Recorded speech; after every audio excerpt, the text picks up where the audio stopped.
That's what we want to know. Welcome back. Blackie, it must be a big decision to sort of change your music and change your whole outlook on... Well, he's always wanted to do heavier stuff than we've done, and we just got to a point where the subject matter was very serious, and I could not see doing a serious subject without having music that was equally aggressive to go with it. So at that point we decided, yeah, to do it. I think we had a little dissension on whether we wanted to use keyboards or not, but it was one of those things I said, just trust me on it, because I'm seeing the vision in my head as to what it sounds like, and it's changed it for the better, I think. Do you agree with that, Chris? Are you pleased with it now you have used keyboards? Yeah, I thought it'd be like Emerson, Lake and Palmer or something, you know. Yeah. Which is not bad. I like the heavy stuff. They had, just guitar, bass, and drums or whatever. So. Guitar player, egomaniacal. Yeah. I don't know how they are. 90% guitar and... Right. 1%. No, you should hear his idea. His idea what a solo album is: 24 tracks. You take the drums, the bass, and vocals all on one track. 23 tracks of guitars, and you mix with a 2x4. But you've done Mean Man, a tribute to Chris. What inspired Well, I don't know you? if it's a tribute or not. It's just it's like a reporter goes out on the street and does factual reporting. When it comes in, I'm just really telling the story and making it rhyme. That's about it. And if you know this guy, then But it's really unusual to have. Usually the tributes are right about somebody when they're dead. I mean, are you thinking Chris is dead? Like I said, I don't think it's a tribute. It's a bit quiet today for me. Sometimes I'm dead. I don't know. It's like I said, I don't think so much a tribute as it is just factual reporting. Yeah. I'll get my journalistic award for this one. You might do, Chris. We saw when we was in the States. We saw the Metal Years. What's that? It's a movie. It's right? a movie where you're in it, obviously. Whereabouts in the pond? He's in a swimming pool.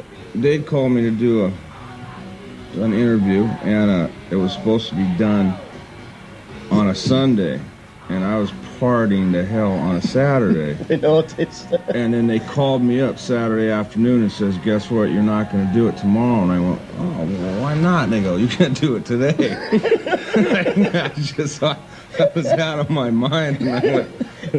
Like they're calling you from the car phone. Yeah. We'll be there in 5 minutes. Yeah, I was already told. I said, okay, let's do it today.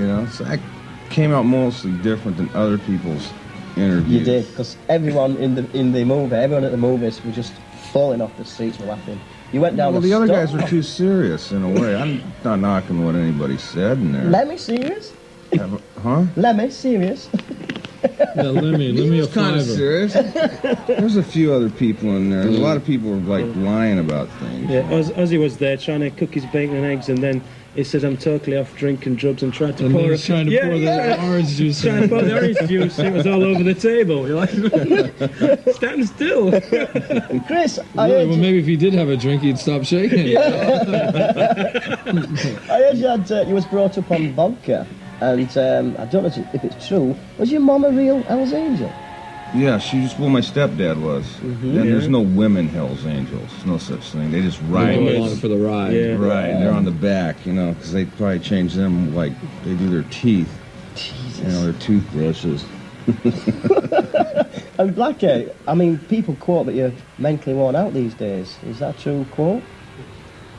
So something like my accountant's trying to push off on me, you're not really right. You should let me handle all these things for me. But you have to go on it. It's hard, like producing your own album, the writing, and then all the PR work, what's got to be done. I'll be honest with you. Before we started this record, I had it. When I saw you guys at Donington a year and a half ago, I was just starting to come out of it at that time, but because we went for so long, we did a record and a tour and a record and a tour and a record and a tour, and finally after a while, I didn't know what my name was after a while. Yeah. I was walking around bumping into walls for no reason at all, and you really get to a point where you don't know who you are and what your name is, and more importantly, you don't know where you're going.